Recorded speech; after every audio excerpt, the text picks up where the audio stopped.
안녕하세요. 정신분석의 뜰입니다. 컨버그의 인격장애와 성도착에서의 공격성 그 책 살펴보고 있는데 오늘은 15장입니다. 경계선 인격과 성도착이라는 그 주제 속에서 컨버그가 커플의 성과 공격성에 대한 이야기를 잠깐 하고 넘어갑니다. 자, 이 커플이라고 하면 보통 부부를 얘기를 하겠지요. 부부간의 성, 이 성을 즐기는 데 있어서 공격성이 어떻게 사용되어져야만 하는가, 거기에 대한 이야기를 하고 있습니다. 자, 이 부부간에는 성적인 만족이 충만하면 참 좋겠지요. 부부관계 질을 높이는 거니까. 근데 이게 많은 부부들이 이렇게 그렇게 성적인 만족을 누릴 수가 없지요. 그 중에 가장 큰 이유가 각자 내면에 자리 잡은 이 대상관계를 표현하는 이 무의식적인 환상들 때문에 그렇습니다. 이게 굉장히 과학적인 환상들이거든요. 여기 오이디푸스를 통과할 때 전 오이디푸스를 통과하면서 경험한 이 대상관계를 반영하는 게 바로 이 무의식적인 환상들이죠. 굉장히 과학적이라고 얘기했지 않습니까? 이 과학적인 환상에 묶여져 있으면은 상대의 성기기적인 성을 충분히 누릴 수가 없다고 컨버그가 얘기를 하고 있습니다. 자, 예를 들어서 이제 아내 된 입장에서 이 여자분이 과학적인 이 대상관계를 가지고 있으면은 자, 남자의 성을 받아들일 때 남자의 페니스를 어떻게 받아들이냐면 그 페니스가 나를 공격한다고, 나를 무너뜨리는다고, 이렇게 그런 무기로 방망이로 생각을 하거든요. 그러면 이 남자의 성을 내가 마음껏 받아들일 수가 없지요.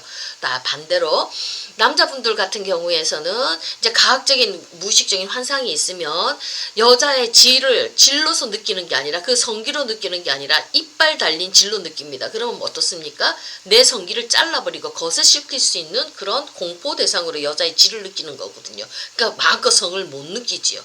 그러니까 자기 안에 있는 이 대상관계, 과학적인 대상관계 때문에 상대방의 성을 마음껏 누릴 수 없고 즐길 수 없으면서 이 성관계가 무서워서 자꾸 회피하게 되겠죠. 이 모양 저 모양 이유를 대면서 잠자리를 하지 않게 되겠지요. 자, 요런 때 이 사람들이 그렇다면 성기기적인 성을 충분히 누리기 위해서는 내 안에 있는 이 무의식적인 환상들로부터 자유로워야 되겠죠. 무섭다고 자꾸 회피하게 되면 그 관계는 개선이 되지 않지 않습니까?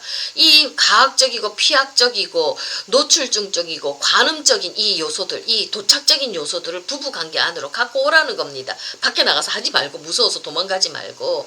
자, 이렇게 부부관계 안에서 이 과학적인 대상, 피학적인 대상, 노출증적이고 관음적인 이런 도착적인 요소가 내 안에서 마음껏, 부부관계 안에서 마음껏 실현이 되어질 때 이것이 치유가 되어질 수가 있다고, 자유로움을 얻을 수가 있다고 컨버그가 얘기를 하고 있습니다. 자, 그러면 보세요. 두 사람 관계 안에서 어떤 때는 내가 과학적으로 남편을 공격할 수도 있고, 또 남편이 과학적으로 나를 공격할 수가 되겠죠. 과학적인 환상 속에서. 그러면 자, 남편의 과학성을 내가 잘 받아내 줄 때, 공격성을 잘 받아내 줄 때, 그리고 또 나의 공격성을 남편이 잘 받아내 줄 때, 이 무섭고 두렵기만 한 그 과학적인, 가피학적인 관계가 이 부부관계 안에서 마음껏 이렇게 실현이 되어질 때 이 사람들이 묶였던 그런 나쁜 대상관계로부터 풀려나서 자유로움을 느낄 수가 있다고 얘기를 하고 있습니다. 자, 사랑하는 커플의 성적인 자유는요, 어느 시점에 이르러서 일시적으로 두 사람 모두를 그 두 사람들 각자가 가지고 있는 대상관계로부터 해방시켜 준다는 얘기를 합니다. 이 속에서는 다중적인 도착적 환상을 마음껏 표현할 때 공격성을 가지고서 이 공격성을 사용함으로써 나를 괴롭히는 나쁜 놈을 죽일 수도 있지 않습니까? 내가 공격하기도 하지 않습니까? 행위로서 이렇게 공격을 하고 상대가 받아주고, 이럴 때 아, 내 공격성이 이렇게 잘못되어지는 것이 아니구나, 이것이 저 사람 안에서 수렴이 되어지는구나, 이걸 느끼기 시작할 때 그 사람들이 무서운 그 공포스러운 대상관계로부터 자유로움을 느끼면서 그 두 사람만의 커플들 간의 관계가 돈독해진다고 이렇게 얘기를 하고 있습니다. 그러면 아주 이 공격성이 적절하게 쓰여질 때 두 사람의 연합이 아주 즐겁고 유쾌한 관계가 되어진다고 이렇게 말을 하고 있거든요. 자, 이 사람들 두 사람 관계 안에는 이 그 과학적인 환상들, 피학적이고 노출중적이고 관음적인 이런 도착적인 환상들이 두 사람 안에서 펼쳐지는 것은 정상이라고 얘기를 하고 있습니다. 다른 데 가서 펼쳐지는 건 성도착이지만 건강한 커플들 안에서는 이게 성적 관계가 자기들들 안에서 펼쳐질 때 이것들 무의식적인 환상들이 실현되면서 이 사람들이 그 관계로부터 자유로움을 얻을 수 있다고 얘기를 하는데, 이렇게 되는 데는 시간이 필요하다고 얘기를 하고 있습니다. 짧은 시간 안에 이게 이루어지는 게 아니고, 이렇게 될 때는 그 두 사람 간의 관계를 초월할 수 있는 정서적인 관계의 틀, 깊은 신뢰가 기반이 되어질 때 이거에서 완전히 자유함을 느껴서 이 성적 놀이를 할 수 있는 능력이 갖추어질 수 있다고. 성기기적인 성의 대상으로, 성적 대상으로 상대방을 마음껏 즐길 수 있고 함께 할 수 있다고 이렇게 얘기를 하고 있습니다. 이 신뢰와 헌신, 책임, 이 정서적인 관계 틀을 만드는데 많은 시간이 필요하지요. 이 속에서 신뢰로운 관계 속에서 나의 공격성이 마음껏 표현되지고 상대방이 받아지는 이 갑비약적인 관계가 편안하게 왔다 갔다 할 때 수용된다는 느낌이 들 때 이 성적인 친밀함이 훨씬 더 깊어진다고 이렇게 얘기를 하고 있습니다. 자, 관습적으로 그냥 하는 거기 때문에, 부부관계를 하는 거기 때문에 하는 그 관계는 시들시들해지고 재미가 없지요. 자, 이런 관습적으로 커플들의 성생활 이렇게 막 하는 이런 사람들의 이런 좀 아주 재미없어지고 이렇게 맥이 풀어지지 않습니까? 그러면서 결국은 하기 싫어서 섹스 리스까지도 가게 되는데, 이런 사람들에서는 뭐가 결여가 되어져 있느냐면은 전성기기적 특징들에서 오는 그런 강렬함과 흥분이 없다는 얘기입니다. 전성기기 아이들 얼마나 강렬합니까? 막 화가 났을 때 아주 공격적으로 얘기하고 젖을 먹고 싶어서 굉장히 강렬하게, 짜릿하게 막 그냥 강렬하게 그걸 받아 먹으려고 하지요. 흥분하지요. 이런 요소들이 내 부부관계, 커플들 간 안의 관계 속에서 이렇게 들어오게 되면 훨씬 더 이 성관계가 재밌게 되겠죠. 성이 놀이가 될 때 그렇게 자극적이고 두 사람만의 관계 속에서 즐겁다는 얘기입니다. 근데 요때는 공격성이 들어와야 된다는 거예요. 성도착에서의 공격성의 그 역할하고, 그 다음에 정상적 관계 안에서 이 공격성의 역할이 들어갈 때, 공격하면서 또 공격성을 받아주는 이것들이 들어갈 때 신진대사 한다는 얘기입니다. 두 사람 간의 에너지가 막 오고 가면서 내 안에 있는, 몸속에 있는 에너지가 돌면서 오르가즘을 느낄 수 있는 그 강도가 더 세워지겠지요. 그러니까 이게 적절한 공격성, 강렬함들, 이런 짜릿함들, 전성기기전 특징들이 우리 두 사람 부부관계 안에, 커플들 안에 이렇게 발현이 되어질 때 그 관계가 점점 재미있어진다고 이렇게 얘기를 하고 있습니다.